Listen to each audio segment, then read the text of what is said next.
Hello and welcome to another episode of the Bubbs on Sports podcast. I'm Blair, also known as Bubbs, alongside DiMari. DiMari, thanks for coming on, man.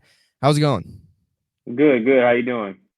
Doing good, doing good. Excited to get into another episode here, talking all things NFL. The season is flying by. We'll be recapping everything that happened in Week 12 because there was a lot that took place in Week 12, starting on Thanksgiving and wrapping up last night with a really poor Monday Night Football game between the Vikings and the Bears. But other than that, that did not tell the full story because Week 12 was super exciting.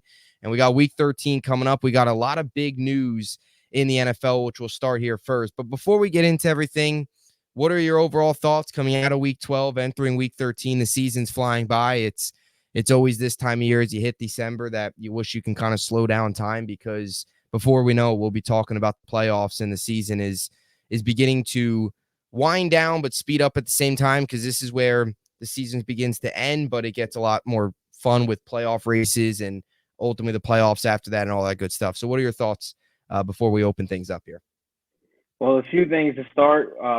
Talk about Denver. The Broncos have been quite a surprise. Yeah. They're one of those teams that came out of nowhere and they're looking pretty good. They're playing some pretty solid ball. Yeah. Chicago as well. I know last night was rough offensively, but last few weeks, starting with Detroit, that defense came to play. So, they're starting to figure some things out. I kind of think Justin Fields kind of got that idea like, hey, I got to start putting some wins or, I might not be here next year.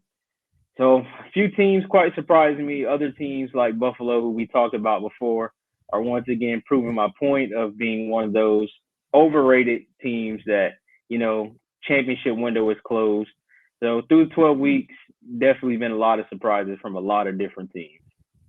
Yeah, no doubt. And especially as you mentioned with the Broncos, this is a team that looked pretty much dead. I mean, there was, reports. I mean, I know I've kind of thought about it a little bit, like, what are you going to do with Russell Wilson? You've got that massive contract. It looked terrible. I mean, they were 1-5, and not too many 1-5 teams, especially some of the losses that they had, like the 70-20 game against Miami, losing to the Jets, which now at home looks really ugly.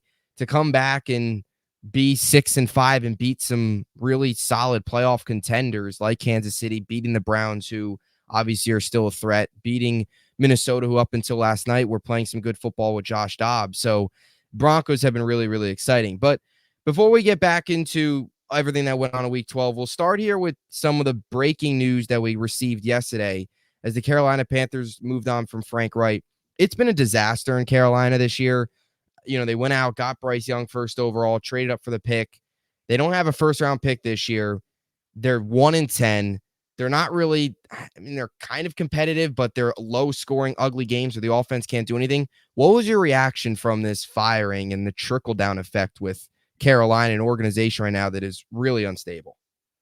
I'm actually quite surprised because last time we talked last week, we both thought kind of, maybe Carolina might give them to the end of this year and maybe 4 or 5 games into next year, and then they'll decide to part ways if it doesn't work out. Yep. But I guess I understand because they have one win, and like you said, it's a complete dumpster fire in Carolina. So it's time to just move on because there's literally nothing going well besides that one win, which I believe was against Houston. That's like the highlight of the season right now. So I Yeah. think it is, good time to kind of move into new directions. I know they basically cleaned house almost like with the coaching staff. So hopefully they can bring somebody in that can help Bryce Young and mentor him and, kind of get some things going for next year. Yeah, it's been a disaster, and I think a lot of it starts at the top with ownership with David Tepper, who has been a disaster since taking over as the owner. He's 30-63 in his sixth season, and you have some questions about like who would want to go into Carolina with an owner that has fired 3 coaches during the season. I still go back to and I'll ask you here if you agree with this. I still go back to, like, I don't know why. I kind of understand why they wanted to bring in Frank Reich. Steve Wilkes was a defensive minded coach. Bring in Frank Reich, who's has a history of offense as a coach, but like Steve Wilkes had that team buying in. He had those guys playing well. They were 6-6. They were playing meaningful games late in the season in an NFC South that's weak, but played 500 football. They believed in him. Then to move on, Do you feel like looking back on that, that was the wrong decision for Carolina? Because in the offseason, when they got rid of Steve Wilkes, I kind of questioned it because the locker room believed in him. It felt a lot like Rich Bisaccia that happened in Vegas where they fired him and then brought in McDaniels. That was a dumpster fire. It feels like the same situation. They moved on from a coach, brought in Wright, and it just obviously didn't work out. Yeah, 100%. Like last year, it kind of made no sense with the timing of getting rid with him. And like you said, they were sitting at 500 playing some meaningful games and could have made a late, stretch to make the playoffs considering what division they're in. Yeah. But to just go ahead and fire him and bring somebody in completely new, that kind of messed up a lot of the connection with the team because you're bringing in this whole new coach and however much of the new coaching staff is coming in. And these guys have just played with this one coach and they went through a whole season and they're kind of getting used to his system, the way he runs things and those type of things. They should have let him finish out the season and then go into this off season and go get, some free agents, do anything in the draft, build that chemistry that they already had last year. And they definitely could have been a lot better than what they are now. Again, considering the division is a lot worse this year than it was last year. Yeah, the division in the NFC South is just a complete dumpster fire. I mean, you're looking at potentially an 8-win team that walks out of there with that division. I mean, I know Atlanta right now is currently the leaders at 5-6, which is obviously not good. In a lot of other divisions at football, they'd be buried right now, but not the NFC South. And I guess that's the one silver lining to Carolina is it is a weak division. So there is a chance if they can just be average next year with whoever they bring in, whether that's a Ben Johnson, an offensive mind to help Stroud, in a division that doesn't seem like it's getting much better, they're at least, it's not like they're in a division with a powerhouse. They're at least in a division that it's probably going to be a 9-10 win team for the next couple of years that wins. So they're not like completely far away, but it is certainly a tough spot. And you feel for Bryce Young. I mean, anytime you fire a coach for a rookie quarterback, not even fully through the season, it stunts the development a little bit, no doubt. So, but yeah, to yeah, your point, no, like you made a great point where the division is very weak, but they can't look at that kind of, going forward, like, all right, well, this division might be weak for the years to come because Houston, like, look at Houston this year. They were terrible last year. The Lions, they weren't terrible, but they made the playoffs. They came along late last season, and we all know, like, their defense was the reason why they weren't at that level that they wanted to be. But you kind of can't bank on the division, eventually staying the way how it is. You kind of got to go now because right now is the time to go win 11 or 12 games while everyone else isn't that good because this division isn't going to stink for the next 3 to 4 years. Yeah, eventually these teams, obviously, like you mentioned, and I agree too. I mean, they'll eventually start to find a way. I mean, Atlanta seems like they're just kind of a quarterback away right now if they can try and find somebody and figure that out because they've got some pieces, Bijan Robinson and some other pieces like that, Pitts and all those guys that would benefit more with a better quarterback. But yeah, I think too, just another thing too with Carolina, like I think it ultimately falls down, and I talked about this earlier, but to ownership. Tepper's got so much power over there.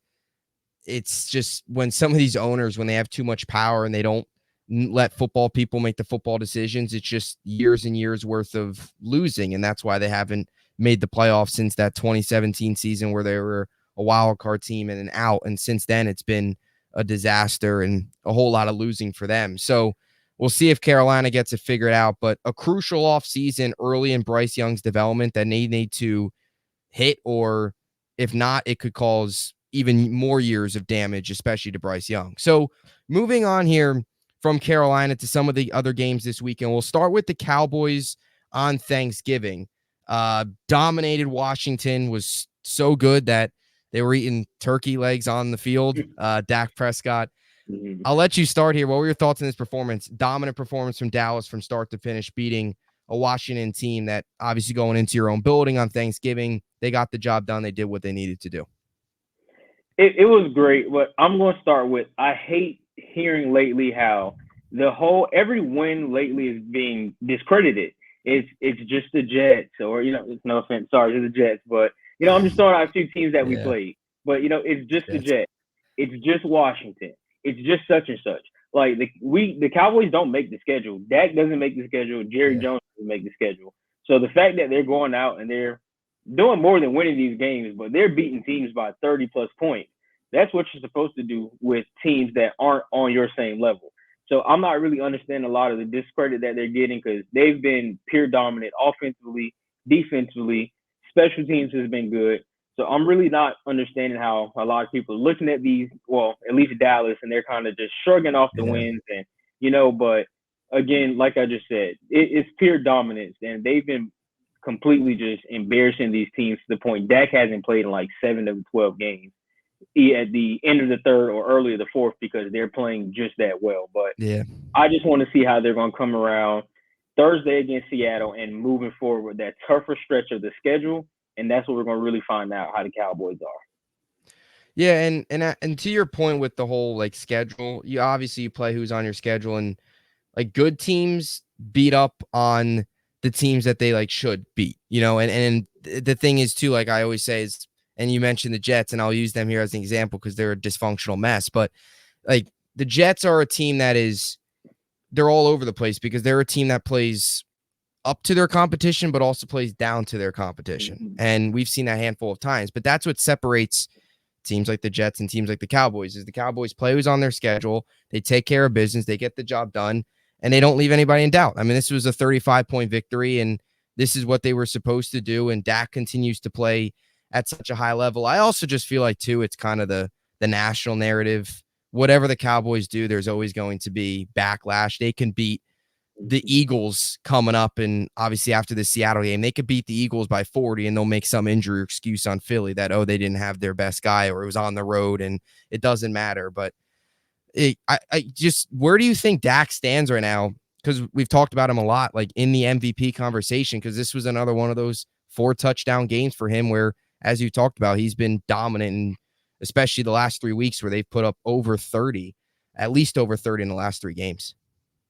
I believe he should definitely be up there in the MVP odds, top 3, right with Hurts and Mahomes. I'm not going to put him there yet, and I know a lot of the wins and losses have a lot to do with it, especially like the San Fran game is kind of bearing on his odds to win it. But if we're looking at just November alone, he's been lights out in November. And I'm actually writing an article on it right now about what he's done from this time we've played San Fran up until these last few games, and there's not a single player playing better than Dak right now. But as of now, if it was up to me, I'd say he's third in the MVP odds. At least he should be. Yeah, he's right up there. And I think to your point about like the Niners game hurting some of his chances, like he's got a good opportunity coming up as we, talk here a little about the Seattle game coming up. He's got a good opportunity after this, though, where he faces Philly. He's still got the Bills on the road, which even though the Bills are not where they're still, they still were able to put up points last week. They pushed Philly really towards the end there. They still got Miami on the road. They still got Detroit. So that's a good opportunity, I think, for Dak to redeem himself a little bit from that San Francisco game and make up for the struggles there. And he's got Philly again. If he could take down Philly, that's a huge boost to the MVP conversation for him. And again, even with Philly being 10-1, the division is still there. The NFC is still there. The Cowboys are right there, and they look good. And you hope, obviously, as a Cowboy fan, I'm sure that this continues to carry on into the postseason, which, again, is still a little bit down the road, but some big games here. How do you see the NFCs playing out? Do you see the Cowboys making a push here and, beating the Eagles, and the Eagles losing some games here down the stretch? It's kind of hard to say because I'm kind of rooting against the Eagles every week, and they continue to find ways to win. But I do feel maybe Sunday they do get caught up and they take a loss to San Francisco, and probably a close one. And hopefully we can handle business next time we play them. But I'm not banking on us kind of taking that first place in the division just because, again, Philly is finding ways to win, and whether they're blowouts or they're ugly wins, they're close wins down to the wire, they're winning games. It's as simple as that. So I'd right now rather sit where we're sitting at in this kind of 5th seed area so we can get Atlanta first round of the playoffs, but it would be better to have that first round bye. But I think I'm content with sitting at 5 and heading over to Atlanta for the first round.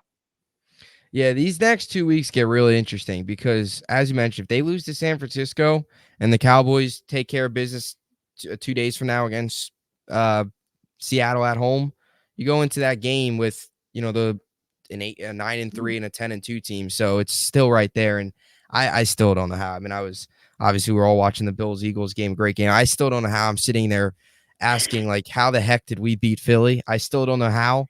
Jalen Hurts' only loss is to Zach Wilson, which is hard to fathom, but I guess that's the NFL. Any given Sunday, anything could happen. And that's what we'll go to next. We won't spend a ton of time here because there's not really much we need to say about the Jets. They're pathetic. They've lost 4 straight, 4-7. The season's pretty much over. Before we came on here, we were looking at some pieces that they could potentially look at in the draft because a top 10 pick now for the Jets is highly likely. And, if they continue to struggle on offense, this could ultimately end up being a 5-12 season, 6-11 season at best. Like, what are your thoughts on as an outsider on this Jet team? Change the quarterback. Tim Boyle was terrible. The offense might have gotten worse. He had the fail Mary, which was a disaster. What are your thoughts on the Jets? Because there's not a whole lot. Just look forward to the off season. Yep. That is all. I know I've been seeing some reports of Rodgers kind of trying to make a late push here to come back. It's really no point, Yeah, and it's kind of hard to say, and I kind of understand maybe where Rodgers' mind could possibly be, where you're looking at Buffalo, who continues to slip each and every week. New England's obviously not even any competition. So the AFC looking too. Cincinnati's going to start to continue to slip down with their quarterback being hurt. Cleveland, Pittsburgh, one of those teams are going to slip. So, like, you're not that far out, but you do have to win some games. But if I'm the Jets, I kind of wave the white flag, and I just look forward to the offseason, start my draft prep now, and try to bring in a receiver or a weapon that's going to help Garrett Wilson on the other side. Yeah, I agree as well. I just, I don't know. The whole Rodgers thing, as you talked about, there's really not much of it's not necessary for him to come back if the Jets are, if he does come back on that Christmas Eve date against Washington, it doesn't really make sense because at best I see them probably being 5-9 going into that game, which would, at that point, they'd probably be mathematically eliminated from the postseason and there would legitimately be no hope. And then the last thing you want is him to go out there, get hurt, and then that take an effect on your 2024 season. Because the reality of the situation is, and the Jets are going all in next year. Like, next year is their year. They're going all in. It's a 1-year thing. Whether or not it works, that's just a wait and see game till next year. I don't know how I feel about the whole thing because I do believe that if things don't work next year and we don't win a championship, we don't win a Super Bowl, then we're back into this cycle of a 3-4 year rebuild because this coaching staff and GM is not it. We've learned that over the last 3 years. Can Rodgers do enough to overcome that? I mean, we'll see. It's just like as a Jet fan, I've never felt this just so uncertain about the future because even during the Gaze years, I've always said, towards the end of the Gaze year, you knew they were going to fire him. You knew they were going to draft a quarterback. Now it's just there's so many questions. Like, is Rodgers going to play a year or two? Are they going to fire anybody? What happens after Rodgers? It's just a disaster, and you wish they would have went out and traded for a quarterback to bring somebody in so they could potentially be 6-5 right now, and Rodgers coming back would be more of a reality, and him coming back for meaningful games would be more likely. So it's unfortunate. We were talking a little about the draft pieces. Do you have anybody on your radar as potentially the Jets who they could go after, right now of the 8th pick, but things could obviously change over the next 6 weeks? Well, not the 8th pick. Let's go a little further back in the draft, maybe around round 3 or 4. And how you just said, there's uncertainty. Who's going to be Rodgers', successor when he's done?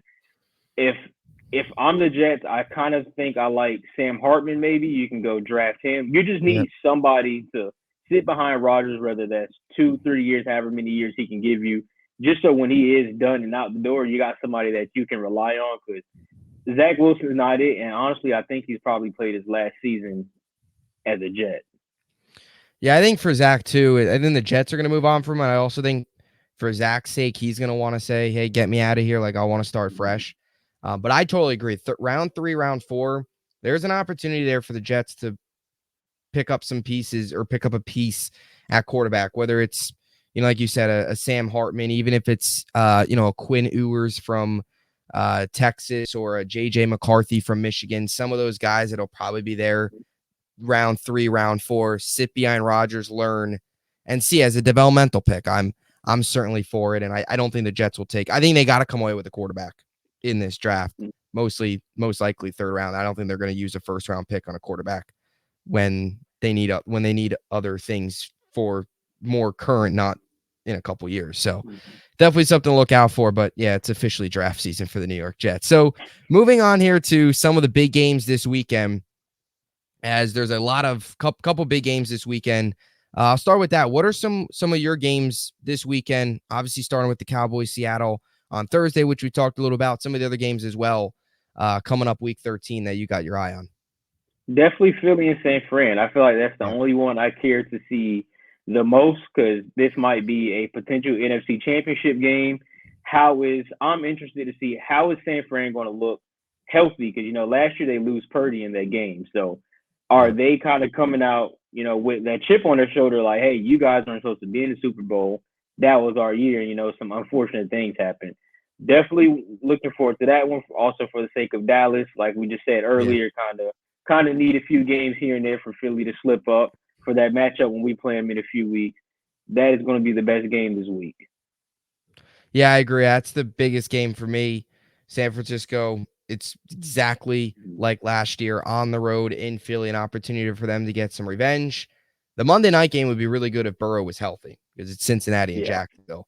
Um, Kansas City, Green Bay is a game that I'm looking at as a game that's potentially could mean something for Green Bay. They're still in the conversation. They're playing good, coming off that road win against Detroit.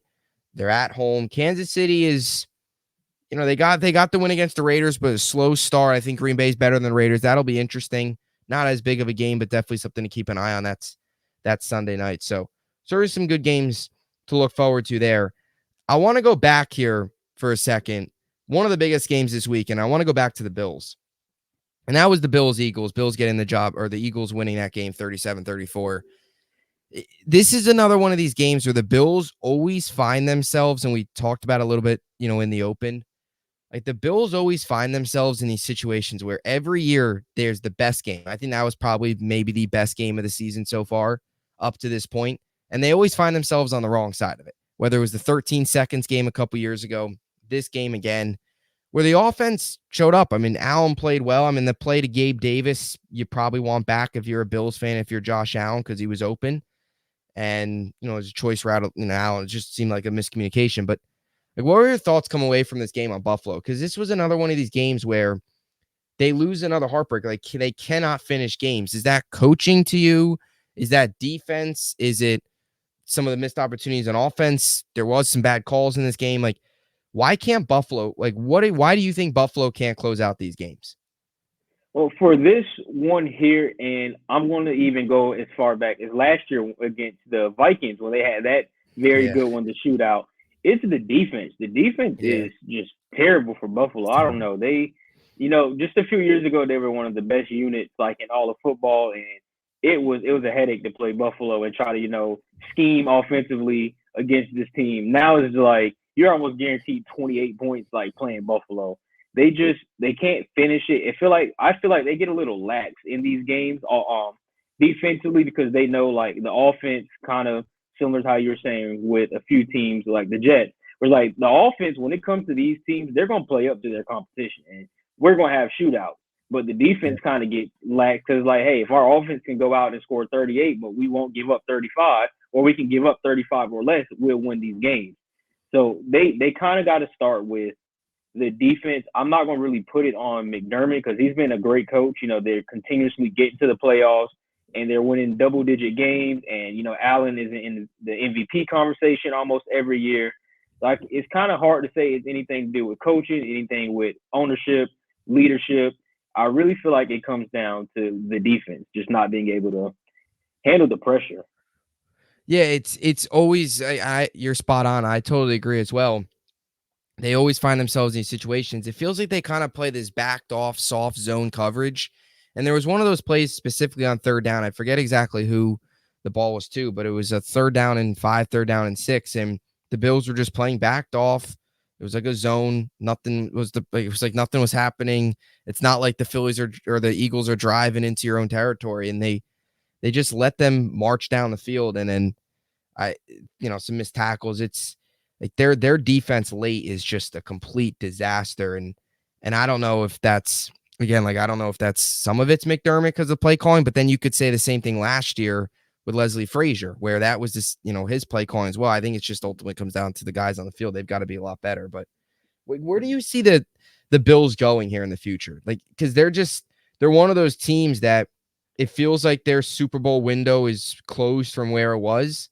And it was one of these games where you get a big game from Allen, but you can't capitalize. Do you feel the Bills are in for some changes to the front office potentially?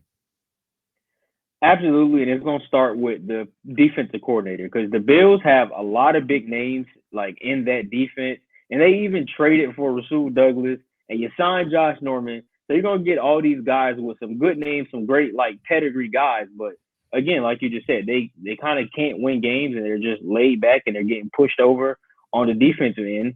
And after these last few weeks, it kind of looks like the offense is starting to figure it out, but again, the defense is kind of just like, well, as long as the offense can score 38, we'll go out here and win. But yeah, the defense is terrible. I'm expecting to see some changes in the secondary coaches, defense, just the defense all around. Yeah, I think it'll be interesting too to keep an eye on McDermott. Because I mean, a lot of Bills fans say, as a coach, he's obviously taken over and has led them to the playoffs, but there's questions if he can actually win the game, win the big game, take them to the next level. And up to this point, he hasn't. They've fallen short many times in the playoffs, and it always feels like these games where it comes down to the wire late, the Bills get a little bit out coached, they get a little bit out schemed, and they're not able to come out on top. And McDermott being a defensive mind, it's certainly a little concerning. So I don't know. They're 6-6. You're probably thinking they're out, right? Yeah, they're done. I believe they're done. Just I don't know. With you lose to Philly, and then you got Dallas down the line. I believe you get Miami one more time, if I'm correct. Yep. Those are just a few. I really don't see them winning, just because again, right? We're talking about some of the best offenses in football, and your defense can't stop anybody. I just don't see it happening for Buffalo, and I think I called it actually when we did this earlier in the year, where I said Buffalo would miss the playoffs, and I'm going to stand firm on that. Yeah, it seems like they're heading in that direction, and they come out of the bye week too. They get Kansas City, like you said, Kansas City, Dallas, the Chargers, Patriots, and the Dolphins. They probably come away with at least two wins. I think they'll beat the Chargers and Patriots. But outside of that, this could be a season where they finish under 500. Not even a 9-8 just missed. They might finish under 500. And for a team that comes into the season with that much high expectations, under 500, there's got to be changes, no matter which way you look at it. So Buffalo Bill land is certainly facing some turmoil here, something that they haven't faced in a while. But this season has certainly been bumpy, and it's not going to get any easier with this schedule coming up against all teams that have a realistic shot at winning a championship this year. So as we move on here to some of the others, just to close things out here, some of the playoff predictions, playoff projections up to this point. How do you see right now? Do you see much of a change in the AFC? We'll start in the AFC with some of the playoff standings and where teams currently stand, or do you feel we're heading in this direction and this is kind of where things are going to go?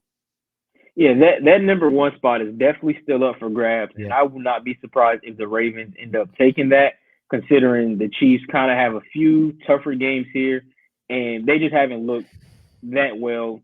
Obviously, they kind of pulled away late against the Raiders this weekend, but those type of games where you're starting out slow like that, it's not going to work in the season and come playoff time. And Baltimore just looks completely dominant every week, no matter who they're playing. I feel like Baltimore is going to kind of sneak into that spot. But with that being said, I do feel like if any team is coming out the AFC, it still probably will be the Chiefs, just because Mahomes is insane. Yeah, definitely. I feel like it's probably will be Kansas City because they always find a way. But yeah, you look at Kansas City's record, they've had so many games that have been one score games that they have won. If you flip that, this Chiefs team at time has played like a average football team. Like they've been average at times, and then they find a way to separate late. You even just look at some of these recent games, 21-14 win over the Dolphins, just a touchdown. You go back, they beat Denver just by 9, and that was the point before Denver was figuring it out.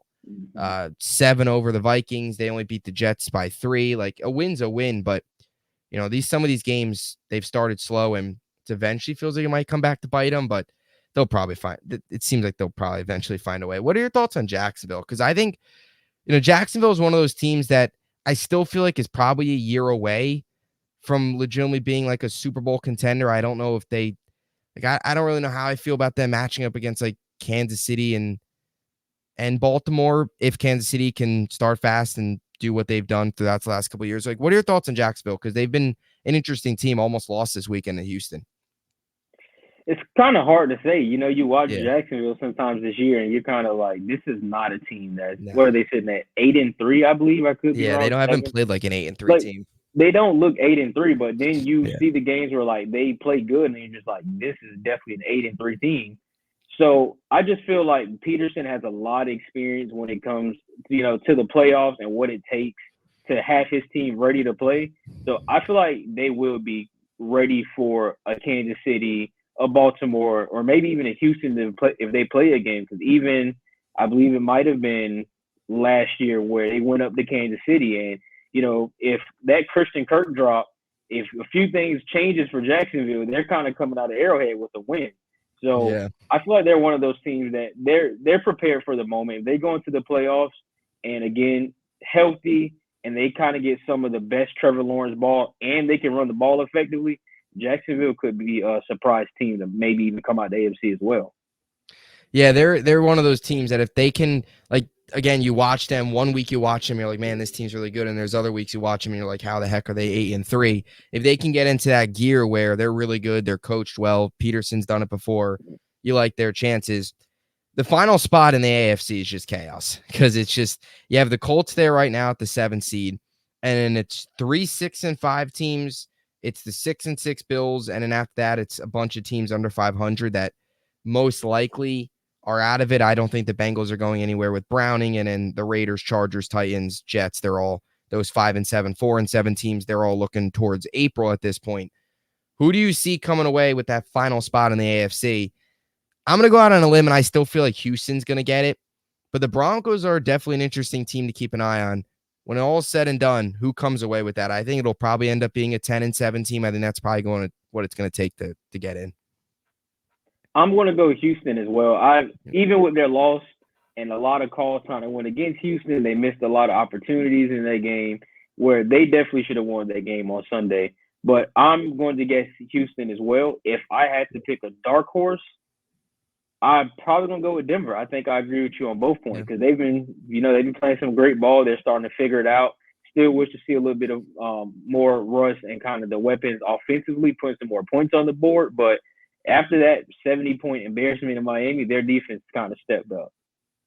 Yeah, this week is massive because you get Denver and Houston facing off against each other. So that'll be a big game there. That'll be in Houston, which could ultimately cause whoever wins that game will obviously have the tiebreaker and potentially get in. But Houston and Denver, both after the game this weekend, both teams have favorable schedules. Houston still got to play the Jets. They got to play Tennessee twice. They get the Browns and the Colts, but if they can get the 3 wins and find a way to split that Brown-Colt game, you like their chances to get to 10.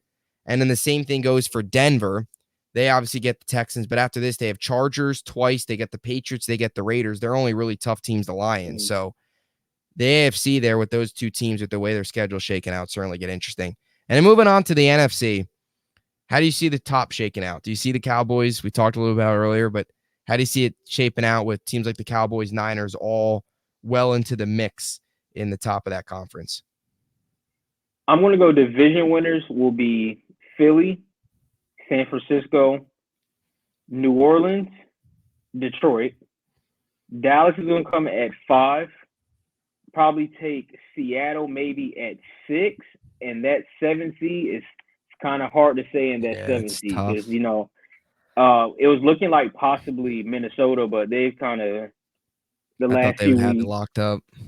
Green Bay's looking actually pretty surprisingly good. So, one of those teams can sneak in. It's definitely not going to be no one from Dallas' division. It's not going to be anyone from the NFC West. I'm probably going to say Minnesota or Green Bay is going to get that last seed. Yeah, that 7 seed's so weird. It's just interesting. You look at just the difference in like the level of I feel like the top of the NFC is stronger than the top of the AFC, but the bottom of the AFC, I feel like it's definitely stronger than the bottom of the NFC, which makes it really interesting come postseason time. I agree with you there at the top of the conference. I think Saints potentially, if Falcons, if they have the Jets this week, then they got Tampa, they got still the Bears who are playing better, then they have the Saints later on. So there's still a couple of games there, but Atlanta does have a couple games coming up that they can win. So maybe they find a way, but it's not gonna take much in that division with probably an 8-9 winner. I'll go Dallas, Seattle. I could see Seattle dropping out. Do you see that happening? It's like they've lost 3 or 4. Their schedule doesn't get any easier. They got to face Dallas. They got to go to San Francisco, then Philly. Then they still got the Steelers. What do you think? There's a chance they drop out, or you think they'll? I don't. I feel like if anything, they might drop to that 7, and then a team like Green Bay, because Green Bay's getting hot. Seattle and Minnesota seem to be doing the opposite. It's interesting at the bottom. It's just both bottoms. It's kind of chaos. I would not actually be surprised because that schedule is very tough. I was just talking to somebody about it earlier where I was kind of like, I think the NFL hates Seattle for whatever reason. And I read off that schedule to him. He was just like, no, that's insane. So, yeah, I absolutely do think Seattle could possibly drop all the way out or drop to 7. Only reason I'm going to give them that benefit of the doubt to not drop out, even with the schedule, because they might be able to win a few here and there, especially depending on like San Francisco. Is that the last week of the season? San Francisco is 2 weeks. The last week they get Arizona. There's still definitely a path there because they're 6 wins now. They're 6-5. They got to find a way. I think 9 gets you in the NFC. They can find a way to just take Tennessee, Arizona, and then like beat Pittsburgh, which is possible. They can get to 9. Like it's possible, but these next 3 games are brutal. That's what's tough. The next 3 games, but then, like we just said, looking at the rest of the NFC, we don't think the Vikings are getting. I mean, not the Vikings. Well, yeah, the Vikings. We don't think the Vikings might get in there, and it's a few of these other teams that we really don't think are going to get in there. Nobody from the NFC South is getting in there. So for Seattle, it's kind of just try to win at least 2 of them, 3 of them, 3 if you can, and getting there with 9 wins, 8 wins is not too hard because you're going to be tied for the division winner in the NFC South. But I would not be surprised if Seattle misses the postseason this year. Yeah, I'll go. This is, I wouldn't be surprised either. I'll go Seattle. I'll say they'll make it. And then I don't know. I don't agree totally with like Minnesota benching Josh Dobbs after 1 bad game. I don't really understand that. I don't think that's completely fair that they might bench him. I'll go Green Bay. I'll say right now Green Bay slides in at that 7 spot. That win last week was commanding, and it seems like they're starring. You got Jaden Reed, they got Watson, they've got some pieces. Aaron Jones coming back, Love's playing better. So I think there's a chance they sneak in, and LaFleur's a good coach. They've got some experience. So I'll say Green Bay fits in at that final spot. 5, 6, 7 will be Dallas, Seattle, and Green Bay. That's what I'll go right now. But that could easily change by the end of this week. So anyway, to close things out here, any other closing thoughts, matchups to watch, and as we head into week 13 of the NFL season? No, I think we just got a good week of football, and it's going to be pretty exciting. Starting off with hopefully for once, a good Thursday night game where it's not a sleep fest. So, yeah, great week of football coming up. Yeah, definitely. The Cowboys are loading up. Is this their last? This got to be their last Thursday night, right? It was funny. It's been like Sundays for them. They played Thursday, now Thursday. Yeah, last Thursday, NFL, I guess, also aren't big Cowboy fans to give us 3 games in 12 days, which is insane. Yeah. But we managed 2 of them, so just get out of Seattle healthy, and then we don't have a game up until the 10th of December against Philly, so you get a nice little rest there. Yeah, that Philly game is definitely one to circle on the calendar. As Philly loses, that game will mean even more going into that week. So that'll do it for another episode. Thank you, as always, for joining. We'll be back with a lot more content the rest of the way. As always, hope you enjoyed it, and thanks for watching.